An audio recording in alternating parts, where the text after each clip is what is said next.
19명입니다. 기회될 때에는 집에서 혼자 영상을 찍어 생기부에서 서두르지.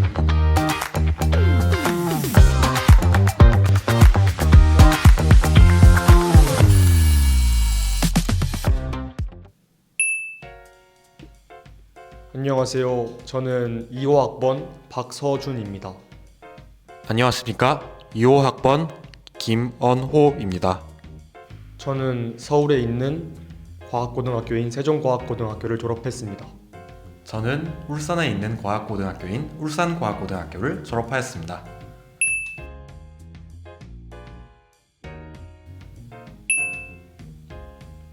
저의 내신은 1학년 1학기부터 4.1, 3.7, 4.2, 3.0, 2.2, 1.6 이렇게 3학년 2학기까지 해서 전 과목은 평균 3.1, 수가는 2.9 정도 나왔습니다. 2학년 1학기 때 한번 큰 하락이 있었지만 그 뒤로는 쭉 상승세를 보였습니다.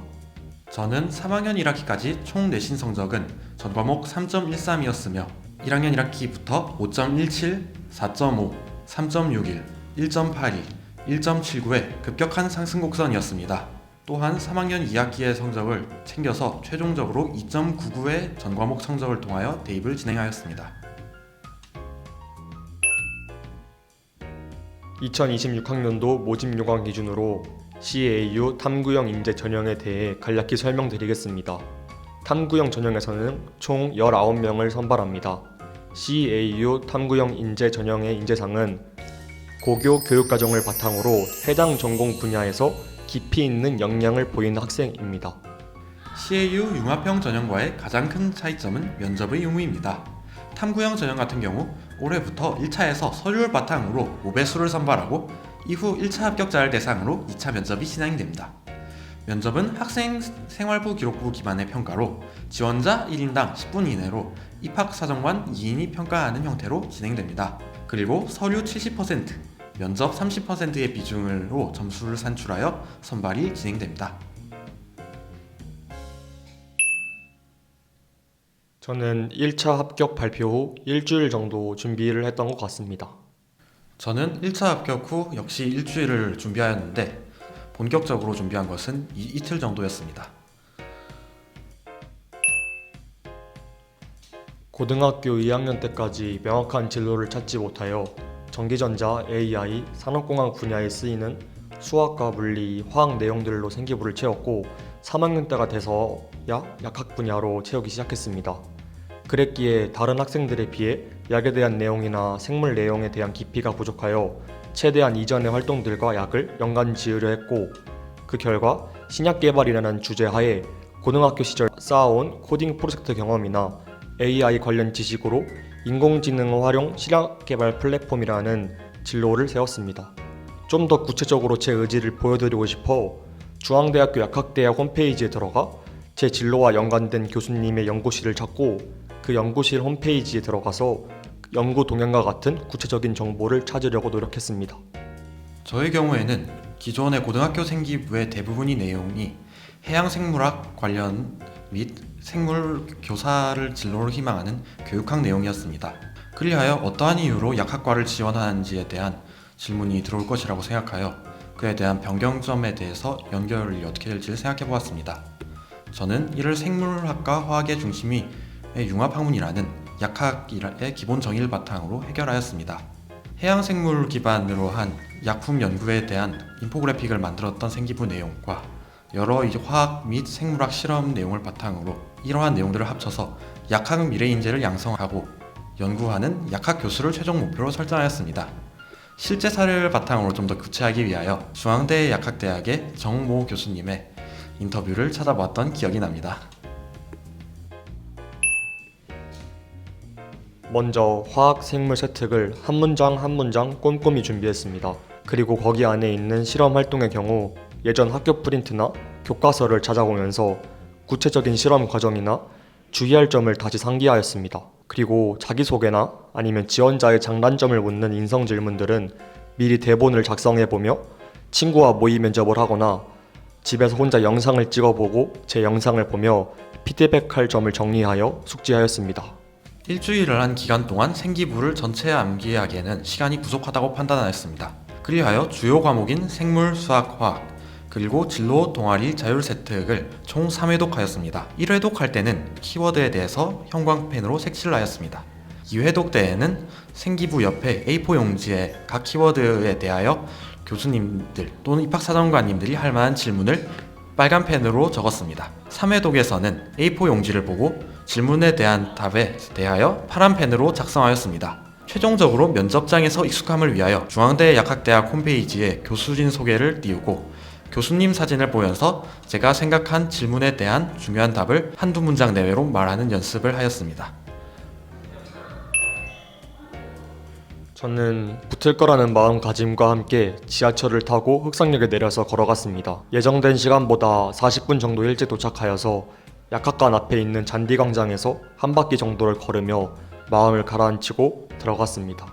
면접 당일에는 그 어떤 것보다도 컨디션이 가장 중요하다고 생각하였습니다. 그리하여 수면을 조절하기 위해 전날 11시에 잠들어 8시 30분에 일어나서 숙소에서 중앙대까지 약 5km 정도의 거리를 가볍게 산책하여서 1시 면접 예정임에도 10시쯤에 도착해 있었습니다. 열심히 처음에 준비해갔던 자기소개는 시키지 않으시고 대부분의 질문 내용이 화학과 생물, 세특, 진로활동란에서 나왔고 특히 실험과 탐구활동 관련 내용이 중요한 것 같습니다. 저 같은 경우에는 전기용동으로 PTC 미맹 유전자의 SMP 분석 실험과 이산화탄소 분자량 구하기, 닌하이드린 반응을 이용한 연인효과 비교, 그리고 합성생물학의 연구 동향, 또 세포 내 처리 기작인 오토파지란 무엇이며 세포 자살과 어떠한 관계가 있는지 라는 질문이 기억이 납니다. 그리고 고교 시절 배웠던 생물화학 분야에서 가장 관심 있게 공부한 분야가 무엇이었는지, 그리고 저의 성적 향상을 언급하시면서 성적을 올릴 수 있었던 비결 등을 물어보셨던 것 같습니다. 생기부에서 총 6개의 질문이 나왔고 그 외에 학업 역량에서 1개, 마지막으로 하고 싶은 말 1개로 총 8개의 질문이 큰 범주에서 나오고 꼬리 질문이 몇 개 더 나왔습니다. 생기부 질문의 경우 생물실험 동아리 활동 및 화학 생물 교과목에서의 실험에 대한 개념과 원리를 중심으로 나왔습니다. 이 중 크게 인상적인 것 3개에 대해 설명드리려 하는데요. 첫 번째 질문은 2학년 고급 화학 세특에서 베네딕트 반응 실험의 비환원당과 환원당의 차이를 묻는 질문입니다. 이때 답변의 경우에는 두 갈식으로 각 당의 정의를 환원제로서의 작용 여부를 중심으로 설명하고 각각 당의 예시, 그리고 베네딕트 반응에서 구릴온의 환원에 대하여 순차적으로 답변하였습니다. 이 외에는 독서에 대한 질문도 나왔습니다. 동물들의 비밀 신호라는 생물학 실험 교과목에서 읽은 책에 있는데 이 중에 인상적인 동물이 무엇이고 그 신호가 무엇인지에 대한 질문이 나왔습니다. 처음에 동물이 생각나지 않아 가장 인상적인 개념인 페로몬과 페로몬의 생명공학적 기반 정보통신 활용에 대하여 답하였습니다. 마지막으로 특이하게도 수강 과목에 대한 질문이 나왔는데 많은 수강 과목 중에서 약학부에서 가장 필요한 과목이 무엇인지에 대한 질문이 나왔습니다. 저는 AP 생물학 과목을 선택하였고 약학 연구에서 인체 내 신호 전달 경로를 이해하는 것이 중요하다는 사실을 바탕으로 이러한 선택을 했다고 밝혔습니다. 제가 당황했던 질문은 교수님께서 생기부에 AI와 반도체 얘기가 상당히 많은데 이거에 대해서 설명해 줄 수 있냐 라고 물어보셨습니다. 저는 처음에 당황했지만 저는 차분히 생각한 다음에 제가 한 답변은 고등학교 입학 당시에 명확한 진로를 가지고 있지 않아 주변 환경이나 친구들에 어울려 다양한 분야의 진로 활동을 한 것은 사실입니다. 그러나 학교 교과목 중 생명과학 실험, 고급 화학에서의 유기화학, AP 일반화학을 공부하며 가장 큰 흥미를 느꼈고 좋은 성과를 얻었습니다. 화학 생명 지식을 수학과 프로그래밍에 접목하여 약하게 기여하고 싶은 목표에 확신을 가지고 있음을 말하였습니다. 저는 이렇게 약점으로 생각되는 부분을 감추려거나 변명보다는 그것을 인정하고 그 후에 어떻게 발전시키고 보완했는지를 강조하는 방법으로 대처하였던 것 같습니다.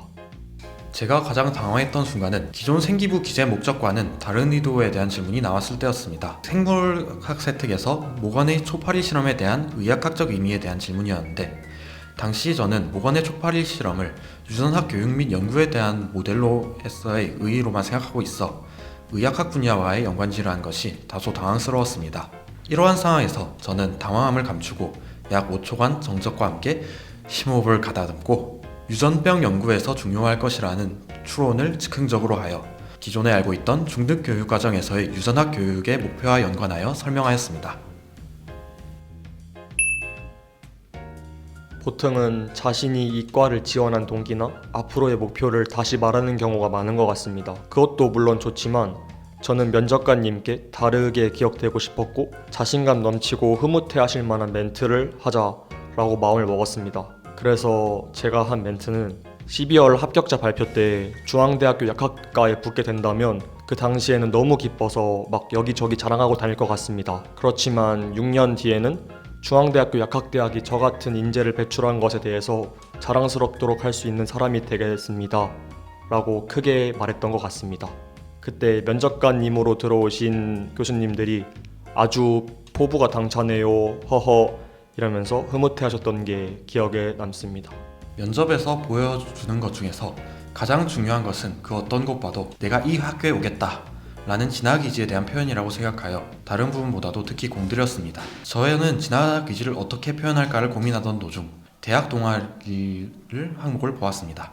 조제봉사 동아리인 약수가 저의 기존의 봉사 정신과 다양한 경험을 지향한다는 성격과 크게 맞아떨어져서 동아리 가입 후 중량대 약대의 인재상인 실천적 약학, 더 나아가 중앙대학교 전체의 인재상인 의와 참을 실천할 저의 포부와 자신감을 드러내었습니다. 사실 이것이 제가 단상의 장학생 대표로서 합격할 수 있던 요인이 아닐까라고 생각하고 있습니다. 저도 평소에 잘 떨지 않는 성격이라고 생각을 하는데 대학교 수시 면접은 몇 번째여도 항상 떨리고 후들후들 하는 것 같습니다. 탐구형을 준비하시는 학생분들은 고등학교 3년 동안 내신 준비하랴, 수행평가하랴, 세특활동 채우라 무척 바쁘게 생활하셨을 텐데 그 페이스 한 달 동안 잃지 말고 남은 기간 빡세게 준비해서 내년에 중앙대에서 뵐 수 있었으면 좋겠습니다. 화이팅! 그동안 입시하느라 고생 되게 많으실 건데 입시의 최종 목표는 면접이 끝나고 후회가 남지 않게 하는 것이라고 생각합니다. 후회가 되지 않도록 간절히 내 모든 12년을 바칠 각오로 달려왔고 앞으로 달릴 거라 다짐한다면 합격은 저절로 당신을 따르게 될 것입니다. 이는 지금 저희가 말하는 대학교 면접만이 아닌 앞으로 어떠한 학점을 따고 실험을 하는 여러 대학 생활에도 해당되는 말일 것입니다. 최선을 다해 내년 흑석에서 같이 밥약할 수 있으면 좋겠습니다. 화이팅! 지금까지 중앙대 약학부 25학번 박서준, 김원호였습니다. 수험생 여러분 화이팅!